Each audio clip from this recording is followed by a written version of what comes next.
Fiona Lazard à Monsieur le secrétaire d'État chargé de la transition numérique et des communications électroniques. La parole est à Madame Fiona Lazard. Merci Madame la Présidente. Madame la Ministre, la transition vers la fibre optique est pleinement engagée et il faut s'en réjouir. En fin d'année, plus de 10 millions de nos concitoyens étaient abonnés à la fibre, dont plus de 3,3 millions rien que pour l'année 2020. Des territoires, comme celui du Val d'Oise, sont d'ores et déjà couverts à plus de 95%. Pour accompagner cette accélération massive et les besoins importants en raccordement, le raccordement final a parfois dans la pratique été confié par la filière à l'opérateur commercial. Concrètement, cela veut dire que c'est l'opérateur auprès duquel les habitants souscrivent leur contrat fibre qui interviennent et non pas l'opérateur en charge du déploiement dans l'immeuble ou sur le territoire. Cette possibilité, appelée dans le jargon mode stock, pour sous-traitance opérateur commercial, vise à permettre un déploiement plus rapide. Elle a cependant eu comme conséquence de multiplier les acteurs ayant accès aux installations, avec pour résultat une dégradation très préoccupante de la qualité des interventions. Ces derniers ne sont pas toujours formés, pas toujours scrupuleux non plus, et ce ne sont malheureusement les habitants qui en payent les pots cassés.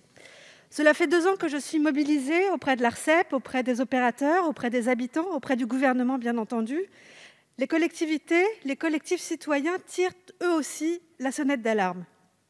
J'ai eu l'occasion d'échanger avec le ministre en charge des questions du numérique, Cédric O, et sur le terrain, je parle notamment pour mon département, mais pas que, la situation reste grave et n'a que trop duré. Suite à des interventions bâclées, le plus souvent et parfois à cause de dégradations sur les armoires à fibres présentes dans l'espace public, les habitants se retrouvent sans connexion Internet. Des jours, des semaines, parfois même des mois. Je vous laisse imaginer les conséquences que ça a pu avoir pendant le confinement. Chacun se renvoie la balle, les habitants ne savent plus vers qui se tourner. Il est pourtant évident aujourd'hui, Madame la Ministre, plus que jamais, que l'accès à une connexion Internet performante est indispensable. Indispensable aux salariés pour télétravailler, aux commerçants, aux chefs d'entreprise pour faire vivre leur commerce, aux écoliers qui ont eu à suivre les classes depuis la maison, aux étudiants dont les cours se tiennent encore souvent en distanciel, et puis aux citoyens qui ont besoin de réaliser des démarches ou d'accéder aux services publics en ligne. Plus largement, cet accès au réseau est devenu un service vital pour maintenir un lien social précieux en ces temps de crise sanitaire et de restrictions.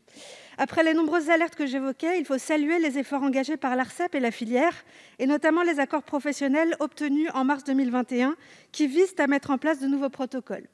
Ma question, Madame la Ministre, est simple. Quelle garantie avons-nous aujourd'hui suite à ces accords ? Quand la situation sera-t-elle véritablement réglée ? Et qu'êtes-vous prête à engager si les annonces de la filière restent des promesses en l'air et à quel horizon ?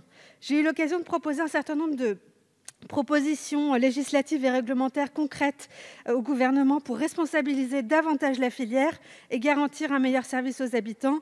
Je voudrais donc connaître, Madame la Ministre, l'avancée de la situation depuis le mois de mars, les prochaines échéances et m'assurer du soutien du gouvernement pour aménager, voire abandonner le mode stock dans le cas où la situation ne s'améliorerait pas à court terme. Je vous remercie.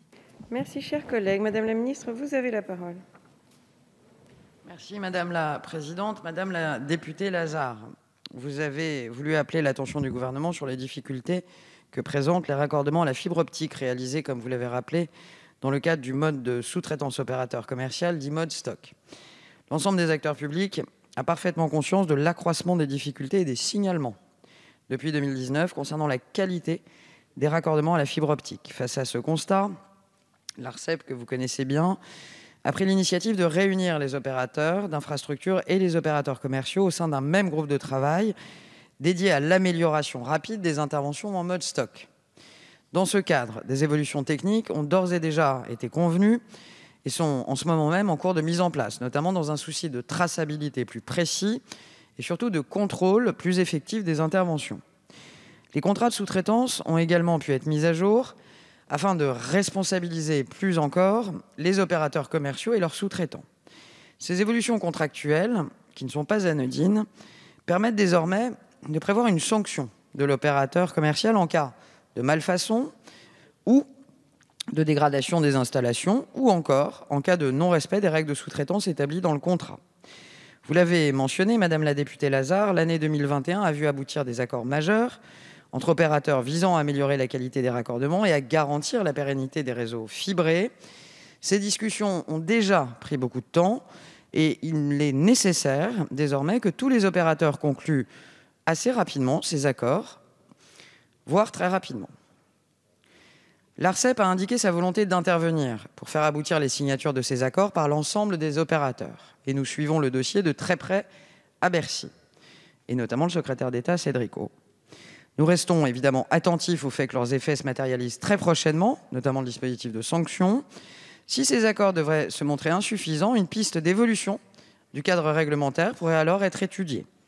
Les accords de 2021 devraient toutefois harmoniser les conditions d'intervention et entraîner progressivement, en tout cas c'est vraiment ce que le gouvernement espère et les raisons pour lesquelles nous avons fait évoluer le dispositif, entraîner progressivement la disparition des manquements rencontrés. Je vous remercie de votre vigilance et nous restons à Bercy totalement disponibles sur ce sujet. Je vous remercie. Merci Madame la Ministre. Question de Monsieur Jean-Luc Reitzels.